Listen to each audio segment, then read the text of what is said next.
Olá! Obrigada pelo seu interesse em estar aqui no nosso canal Fonte de Águas Vivas, exclusivo para audiobooks. Quero te pedir, caso ainda não tenha feito, se inscreva, curta e ative o sininho, pois é muito importante essa sua atitude. E não esqueça de compartilhar com as pessoas que Deus estará te revelando. Você vai se maravilhar com este novo conteúdo. Estaremos estudando Kryptonita. Capítulo 2. Apresentando a Kryptonita. Em nosso capítulo de abertura, fizemos uma tentativa de discutir a grandeza de Deus. Eu uso a palavra tentativa porque não importa quão magnificente ou elaborada seja a linguagem que usamos, nenhuma chegará perto de descrever a grandeza dele. Não há ninguém superior.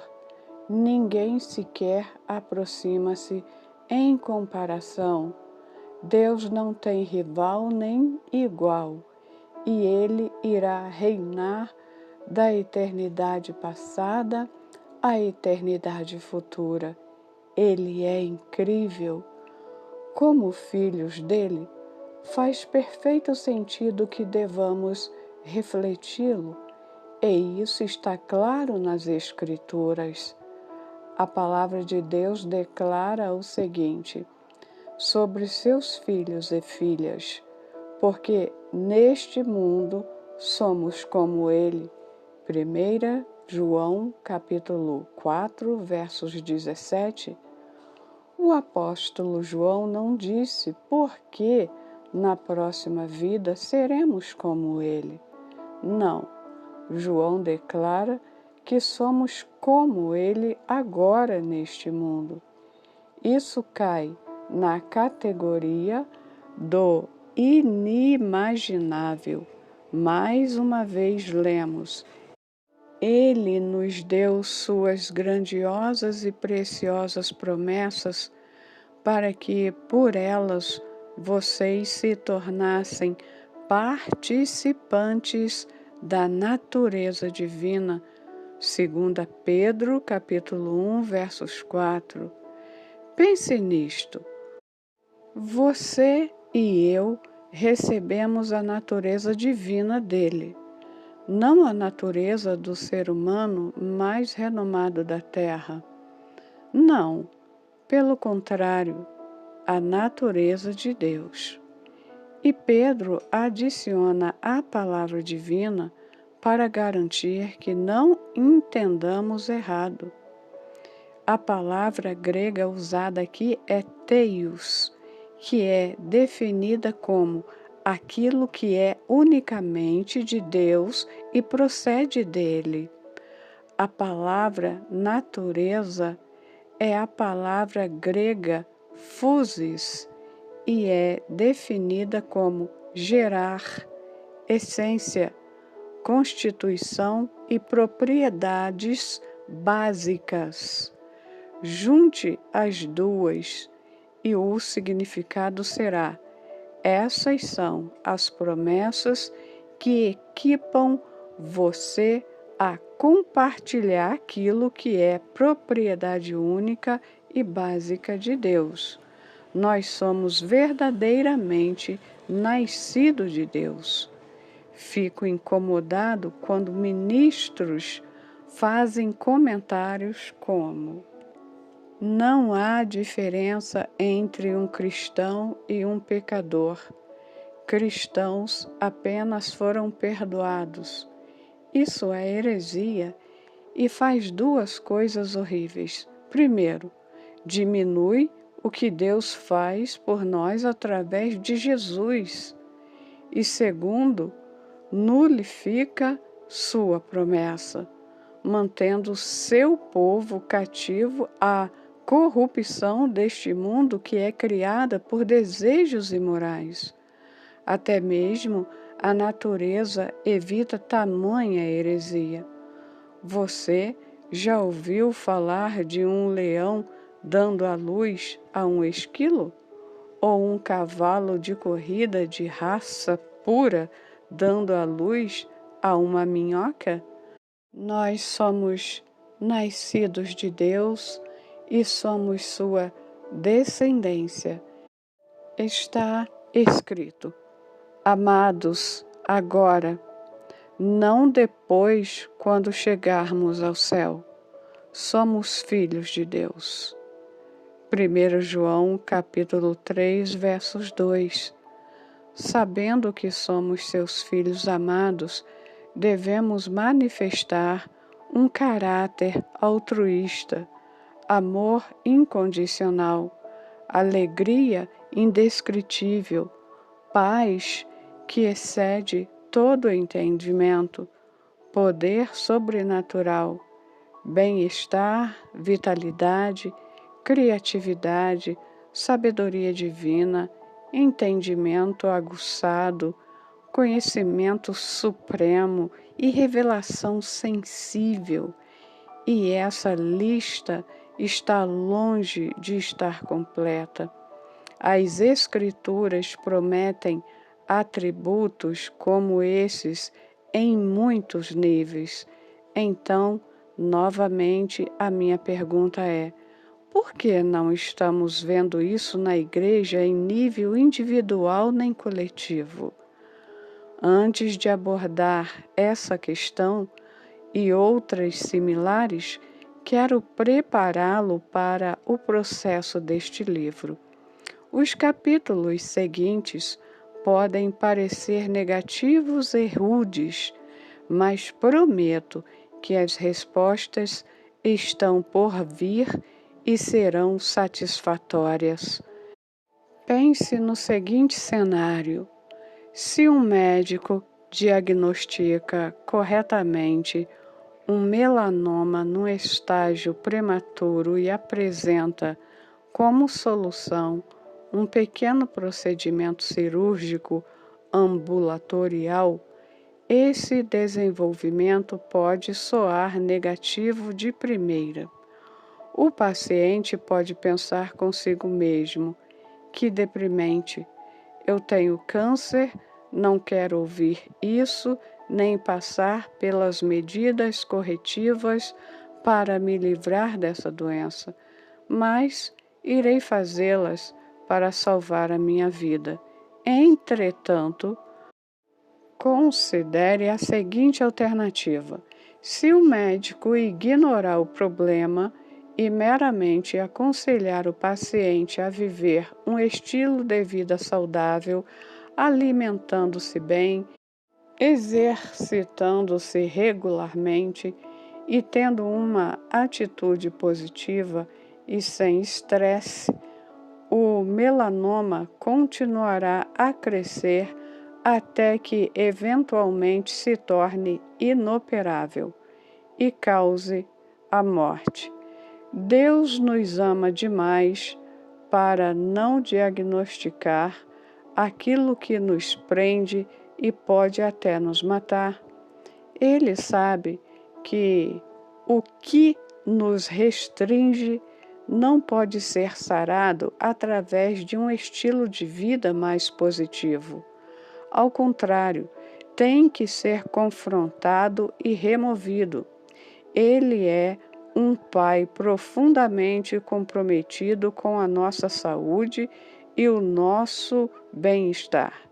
Então, à medida que você ler os capítulos seguintes, tenha em mente que o diagnóstico precisa ocorrer para que o procedimento corretivo possa ser implementado. O resultado final será a realidade abundante ilustrada nas Escrituras.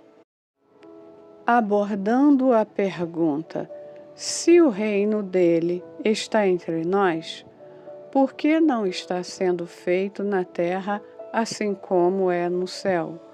Porque alguns crentes do Antigo Testamento que faziam parte de uma aliança inferior, baseada em menos promessas, viviam de forma muito mais superior do que testemunhamos hoje. A palavra responde essa pergunta repetidamente. Uma delas está na carta de Paulo aos Coríntios. Examine-se cada um a si mesmo, e então coma do pão e beba do cálice. Pois quem come e bebe sem discernir o corpo do Senhor, come e bebe para sua própria condenação. Por isso, há entre vocês muitos fracos e doentes, e vários já dormiram. Mas se nós tivéssemos o cuidado de examinar a nós mesmos, não receberíamos juízos. Quando, porém, somos julgados pelo Senhor, estamos sendo disciplinados para que não sejamos condenados com o mundo. 1 Coríntios, capítulo 11, versos 28 a 32. A irreverência dos coríntios durante a ceia do Senhor é identificada, mas as consequências resultantes não estão limitadas às ações especificadas apenas, como muitos presumiam. Na verdade, a forma de observarem a ceia do Senhor como uma refeição completa é bem diferente da nossa abordagem cerimonial nos tempos modernos. À medida que o nosso estudo progredir, veremos que a raiz do problema que trouxe o julgamento foi que estavam conscientes de estarem desobedecendo a Deus e mesmo assim o faziam.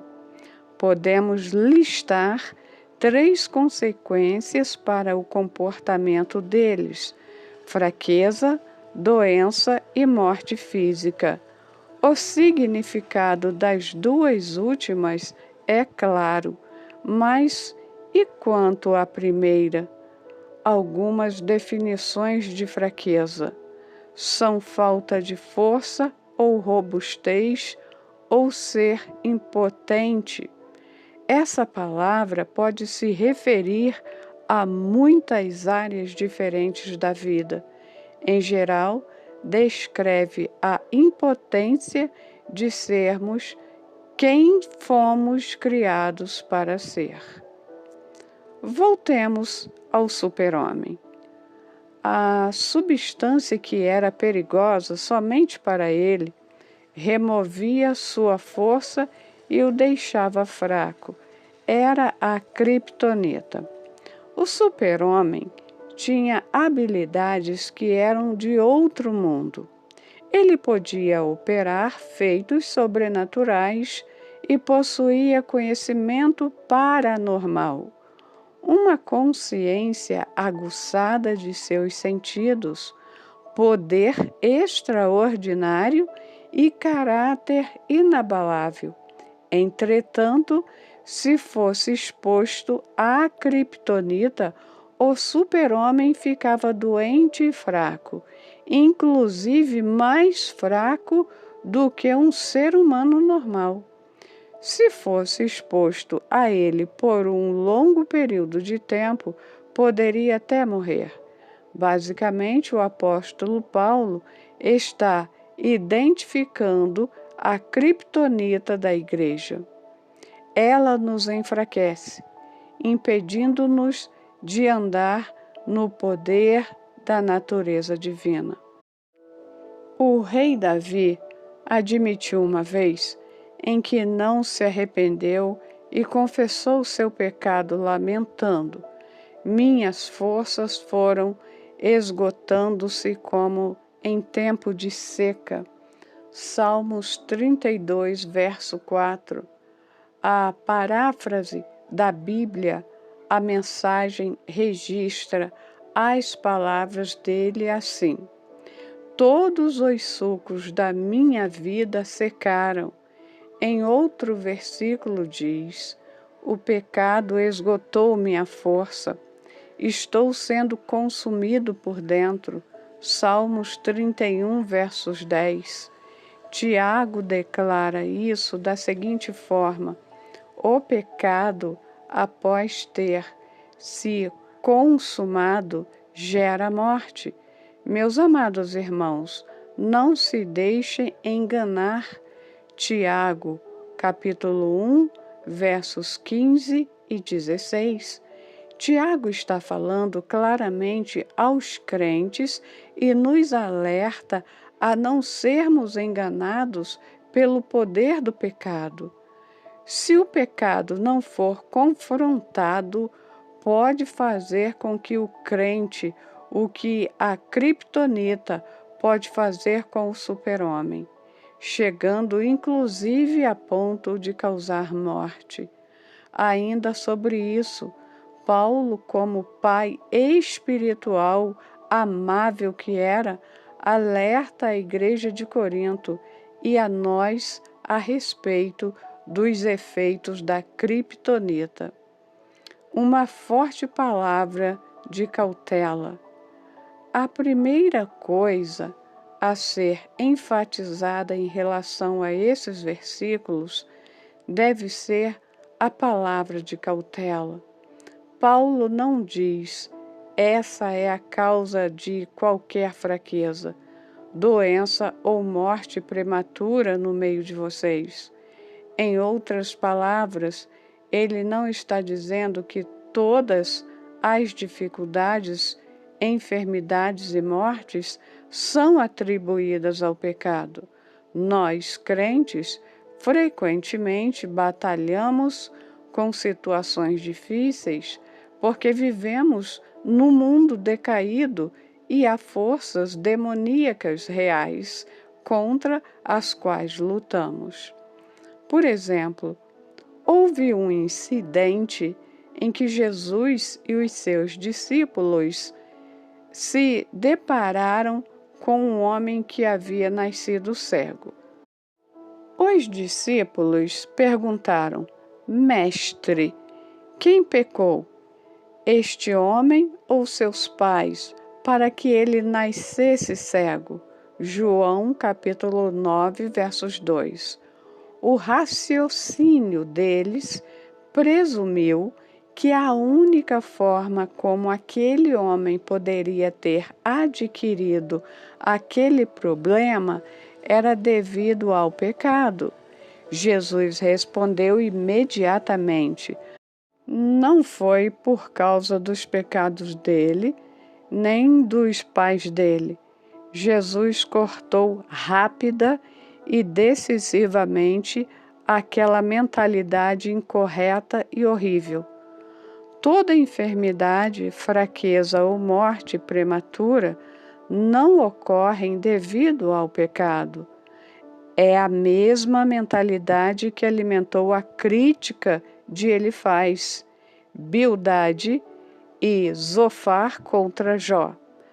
As acusações deles apontavam que a causa dos sofrimentos de Jó eram os seus pecados. Ver Jó, capítulo 5, versos 17, capítulo 8, de 4 a 6, capítulo 11, 13, 15, 22, de 1 a 11. Porém, poucos antes de as aflições de Jó começarem, Deus vangloriou-se de Jó. Não há ninguém na terra como ele, irrepreensível, íntegro, homem que teme a Deus e evita o mal. Jó, capítulo 1, verso 8. O sofrimento de Jó não tinha nada a ver com seu pecado, nem com falta de integridade. Deus Ficou em silêncio por algum tempo, mas depois disse a Elifaz: Estou indignado com você e com os seus 2 amigos, pois vocês não falaram o que é certo a meu respeito. Jó 42, verso 7. Dizer que Deus está disciplinando ou castigando alguém por um pecado, quando ele na verdade não está, é uma séria acusação contra seu caráter. Anos atrás, quando eu era um jovem crente, em muitos círculos de igreja, as pessoas eram julgadas como pecadoras se estivessem enfrentando dificuldades. Essa mentalidade ainda existe entre algumas pessoas, mas, felizmente, não numa escala tão grande como antes. Ensino bíblico e boa liderança têm eliminado muito desse erro na igreja. A maneira como se tem tratado muitos a partir dessa mentalidade é extremamente desagradável, condenadora e até abominável. Infelizmente, esse ensinamento tem afastado algumas pessoas da fé. Por outro lado, também devemos lembrar-nos das palavras de Jesus ao homem que foi curado de sua enfermidade de 38 anos. Olhe, você está curado. Não volte a pecar, para que algo pior não lhe aconteça. João 5, versos 14. Não tem como negar o fato de que Jesus afirma que o pecado abre a porta para consequências e dificuldades. Jesus amava aquele homem o bastante para entregar sua vida por ele. Foi a partir de seu amor fervoroso por ele que Jesus deu aquele aviso. Falta-nos amor verdadeiro quando evitamos abordar assuntos como esses. Ao tentarmos ficar limpos de qualquer comportamento que possa soar como mal, acusatório ou condenador, frequentemente balançamos o pêndulo para o outro lado ao ficar sem dizer nada. Porém, ainda temos a condição que Paulo descreve sobre muitos estarem fracos, doentes e morrendo antes da hora. Isso é amor? Isso é verdadeiramente cuidado? Temos respostas para os outros, mas evitamos expressá-las, porque não queremos ser mal interpretados. Então, sejamos sinceros, onde está o foco do nosso amor? Amamos a igreja como Jesus e Paulo amaram ao comunicar a verdade às pessoas? Ou estamos focados em nós mesmos, na nossa reputação, em possivelmente perder nossos discípulos ou ser mal interpretados? Minha jornada. Em meus primeiros anos de ministério, eu era constantemente encorajador e positivo demais com todos à minha volta. Eu evitava o confronto como se fosse uma praga. Inclusive, mentia algumas vezes para evitá-lo e, em vez disso, dizia algo animador. Todos diziam a meu respeito: ele é tão amável, é um dos homens mais amáveis de toda a igreja. Essas declarações chegavam até mim e eu me alegrava com isso. Um dia, em oração, Deus falou comigo: as pessoas dizem que você é um dos homens mais amáveis da igreja, não dizem? Eu respondi: sim. Elas dizem: eu poderia pensar que Deus estava alegre com aquilo, mas a forma como o Espírito Santo perguntou sinalizava que o tom dele estava indo para outra direção. A declaração seguinte afirmou a minha preocupação. Ele disse: filho, você não ama as pessoas dessa igreja. Chocado, eu respondi: o quê? Mas eu amo sim.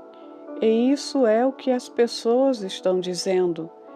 Ele então disse: você sabe por que usa apenas palavras positivas, animadoras e encorajadoras quando fala? Por quê? Eu perguntei cautelosamente. Porque você teme a rejeição delas. Ele respondeu: eu fiquei sem chão, acabado sem palavras. Se você realmente amasse as pessoas, ele continuou, diria a verdade a elas, mesmo sabendo que há grande possibilidade de rejeitarem o que disser e até mesmo rejeitarem você. Aquele foi um momento definidor. Eu mudei imediatamente, mas depois inclinei o pêndulo para o outro lado. Agora havia passado a falar a verdade. Mas me faltavam tato e gentileza, porque ainda não tinha o ingrediente mais importante: amor verdadeiro. Eu estava viajando e ministrando em igrejas menores e, infelizmente, espancando as ovelhas. Ao olhar para trás, sinto-me mal pelas pessoas que repreendi sem encorajamento algum, assim como pelos pastores que tiveram que consertar os meus estragos.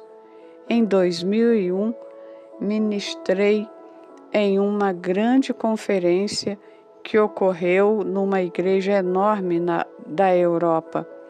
Alguns meses depois, fiquei sabendo através de fontes em 3 continentes diferentes que o pastor daquela igreja havia dito a líderes influentes que eu havia sido duro e espancado às ovelhas. Ele estava certo. Aquela notícia devastadora me levou a ficar de joelhos. Então orei, ou melhor, clamei, como nunca antes, para que Deus me enchesse de amor e compaixão por seu povo. Ele fez isso. Passei a saber e a entender pela primeira vez na minha vida o que significava amar verdadeiramente as pessoas a quem ministro. Não alguns, mas muitos. Tenha isto em mente. Paulo amava a igreja de Corinto apaixonadamente. A evidência disso está em quando ele escreve: por quê? Porque não amo vocês? Deus sabe que os amo. 2 Coríntios 11, versos 11. Em outra parte da mesma carta, ele descreve: pois eu lhes escrevi com grande aflição e angústia de coração e com muitas lágrimas, não para entristecê-los, mas para que soubessem como é profundo o meu amor por vocês. 2 Coríntios capítulo 2, versos 4. Os membros daquela igreja mal interpretaram Paulo. Eles consideravam os ensinamentos e as correções dele como sinais de falta de amor, e esse certamente pode ser o caso numa igreja ou outro ambiente. Há muitos que são como eu era, duro, severo, dogmático, sem amor, cuidado e compaixão genuínos. Eles podem ser fortes e fazer declarações corajosas, mas a partir da motivação de quererem estar certos. Muitos têm sido vítimas de tamanho abuso de autoridade.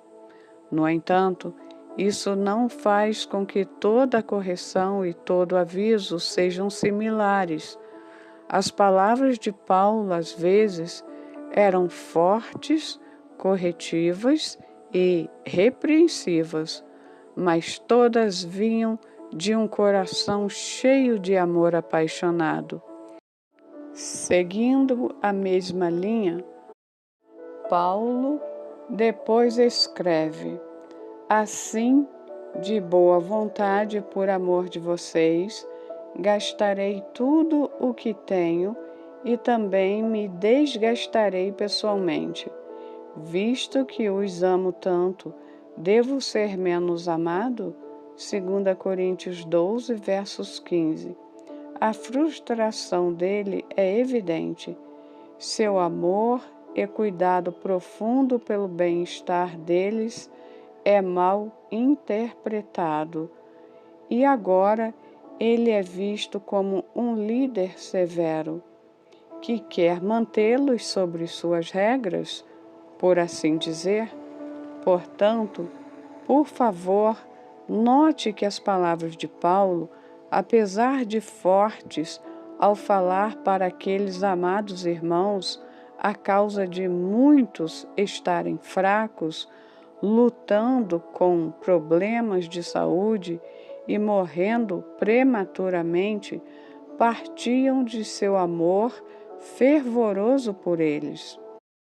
Teria sido muito mais fácil engolir isso se ele tivesse dito alguns, mas ele disse especificamente muitos.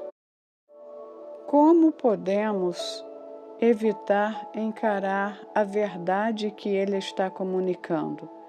Se aplicava-se a eles, aplica-se a nós? Deus colocaria isso nas Escrituras se fosse um incidente isolado? Não deveria aplicar-se a nós hoje? A resposta é sem dúvida sim. Um último ponto.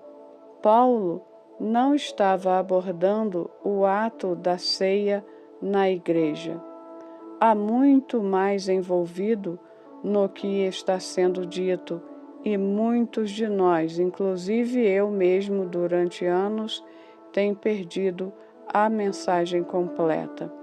Iremos mergulhar mais a fundo no significado dessas palavras no próximo capítulo. Entre em ação. Volte e leia o início do capítulo para lembrar-se do que é possível. Não esqueça o que a seguinte declaração diz sobre nós. Neste mundo somos como ele. 1 João 4, verso 17. Você é chamado por Deus para viver como Jesus na sua vida agora, não algum dia na próxima vida. Como isso reconfigura a forma como você pensa sobre a sua vida diária?